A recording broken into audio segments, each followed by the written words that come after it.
So how do you end up linking up with the YBN kids? Because you obviously, I met Nahmir through you. Yeah. Corday through you. You told me about Corday's shit. You were like, there's this kid. We're out in Maryland. Here's a SoundCloud link. Yeah. It was before the freestyles came out. That's so crazy, bro. You know what's crazy, Kev? That's a fact. You were really the first person who, like, outside of, like, me, of course, like, working with him, you were the first person who was on Corday for real. Because no one even knows that the first music I heard from Corday was a SoundCloud thing, bro. So that's how I know you were. You sent me a link, and it was like, it was before any of those videos came out. It was before he was out here, yeah. I just wanted to see your opinion because you were super supportive of the YBN shit. You always supported us. So I wanted your opinion. That's so funny, though, bro. You really were the first one on him. Now I got a call from my boy. He's an OG. James, he's a lawyer, and he was like, yo, I got this kid. Actually, it was from my boy Byron who called me first, who was working with us on management at the time. He was a part of management.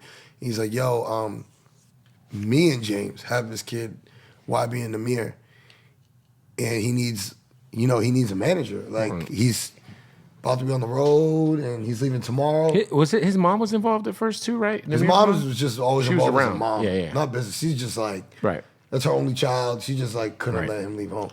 But I was supposed to go on like a 5-day road trip with Demrick just to go fuck off and party with Coco. Right. He was on tour with fucking Dizzy. So I'm like, bet, we're about to jump on the tour bus to go party in Denver, Salt Lake City, Vegas.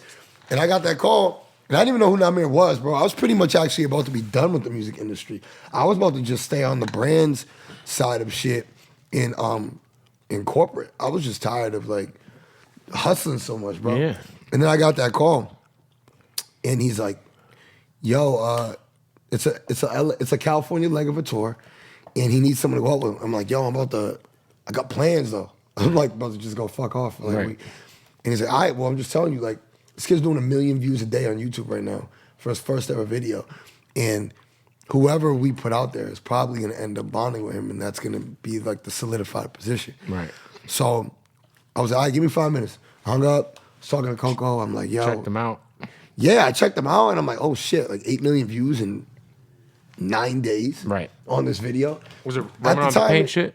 Yeah, it was. And if you remember, 1 million views for a video at the time was still like, kind of like, that was traditionally like a big record for an artist. If you had 1 million views on YouTube. For sure. It's not like, we hit the SoundCloud wave right after that, if you remember, where people could do 1 million views in a day, but Cole Bennett kind of changed that. Yeah, no, the YouTube shit was big for sure. Yeah, before that, if you had 1 million views, that was a big record. So for him to have like 8 million views in 9 days, I was like, yo, I can't miss this opportunity. So I met him at the Mondrian, like an hour later. It's like 1 in the morning.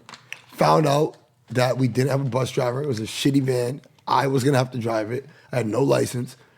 I showed back up 4 hours later, like 5 in the morning, jumped in with like 5 of these like little wild young kids. Nahmir was super cool. He was pretty quiet. He didn't know what the fuck was happening, bro. Like, this is all happening so fast. And we went on like a 6-city California run through like kind of like the shittiest towns in California, like Bakersfield. Yes. Fresno was one. It was like, what was it? Not Arleta. No, that Arleta's local. It was like Oxnard.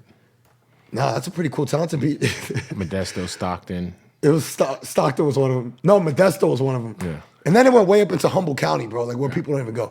But we bond, and then we came back down into Arizona. So we bonded, we got real close, and the rest was kind of history, bro. Like, you know, Nahmir moved in with me. No, I know he was living with you for a while. Yeah, Wasn't Corday living with you too? Bro, I had the hype man, whose name is Glizzy. I had Nahmir. I had YBN Almighty J. I had our DJ living with us. Bro, I had like 5 of these little niggas living in my loft. Jesus. With fucking 2 dogs. And then Nahmir went and bought a dog from Jazz Prince. And it was a Frenchie. Was Almighty J living with you when he was fucking Blac Chyna? Yeah, I made the phone call. Like, I called TMZ to pull up on him outside of the bowling alley with Chyna. Yo, I was on a plane. Plane was about to take off. He calls me. He's like, yo, we're at the bowling alley. Because he was fucking with Chyna for like 2 weeks. But I'm like, yo, we got to get this out, bro. Oh, for like, sure. This is like gold, bro. You're fucking Chyna. Like, right. Jay's all skinny. He's like 18. So I'm like, yo, at some point, you just got to let me know when y'all out in public. And I'm going to do what I got to do. He calls me. He's like, yo, I'm at the bowling alley with Chyna. We're about to leave. I was like, yo, I need you to hold her there for 10 minutes. I'm gonna call TMZ and have them pull up. He's like, yo, I don't know if I can hold her, but I'm gonna try. My plane's about to leave in like 5 minutes. So I'm like, yo, where you guys at? He's like, man, we're going out the left entrance, out the side that goes into the parking lot. I was like, I need you to go out the other side on the street side. There's bushes there. TMZ's waiting. He's like, all right, I'm gonna redirect her. Hold on, I'm gonna call you right back. My plane took off, so now I'm sitting there in the air waiting, right? Wi-Fi kicks in like 30 minutes. He texts me, he's like, yo, my bad. He's like, yo, they got it. They got it. They all jumped out. She's pissed. I'm like, that's perfect. They got it though? He's like, yeah. I was like, what did you do? He was like, I just acted like I didn't know what was going on. I was like, what did she do? He's like, she just kept on walking. She's pissed though, bro. I'm like, yo, it don't matter. We got it. Yo, the next day, so I'm flying cross country, right? To New York. So I land in New York off of red eye. So it's like 6 a.m., but it's like 3 a.m. in LA. Mm-hmm. Yo, like I take a nap in New York because I'm jet lagged. I wake up like 9 a.m. It's already everywhere like all over the fucking media by like 6, 7 a.m. It was fucking everywhere. That's But such a weird situation. China didn't have a 'cause problem He was like with a it, child, for real. Wasn't he 18? Yeah, he was 18. Oh my God. He was 18. Yo, Jay was knocking him down, bro. I'm not gonna lie, bro. How I know? Jay hit everything, bro. Jay's hit more. Yo, Jay's hit every bad bitch. And in black, in brown, American hip-hop culture, bro, Jay's hit them all, bro. Interesting. Jay's hit them all. You have, yo, almost any chick you can think of who's popping right now in the female landscape of rap, Almighty J's been there. Almighty Jay. Almighty Jay's the man. What a list. He's the one. I can't wait to talk to him. And he's still on a run, but now it's just like, it's way more under wraps because he's under wraps.